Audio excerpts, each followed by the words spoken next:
How much money have I spent fixing this Bentley Continental GT? Now, a few weeks back, I actually got challenged by Matt Armstrong to rebuild a crash damaged Bentley Continental, and we fixed it for his video and we got it through an MOT, and all of the fixes we needed to get the car through the MOT, Matt paid for in his video. However, there was still a lot we needed to spend on this car to get it right, so let's go through it. The AC lines behind this wing were £547. The whole bonnet latch system needed replacing, which was £593. Completely unrelated to the crash, the boot was also broken, and because it's electronic, we had to replace both the hinges and also the motor, which sits inside there, and that came to £2,123. We also had to replace both that battery and that battery, which came to £510. Also, because the air suspension shock was damaged, we had to buy a whole new one on this corner, which came to £2,760. The new dipstick guide sleeve was £4. New centre caps were £199. The gearbox oil cooler behind here was £185. We also did a full service, which cost £282. This license plate light was £14. New wiper blades were £107. A new front bumper bracket for here cost £39. We also had to buy a few litres of gearbox oil, which cost £179. Finally, the yaw rate sensor, which sits under here, was £49. And that means the grand total for all of the money that we've spent on the Bentley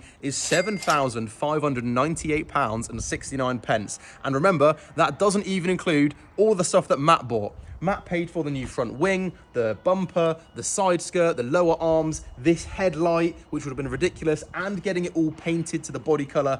This car would have been ridiculously expensive in total to fix, and it's quite easy to see why this was written off and it wasn't repaired by the insurance. So yeah, luckily, because we make these videos, we've managed to give this Bentley a second life, which is good. Subscribe.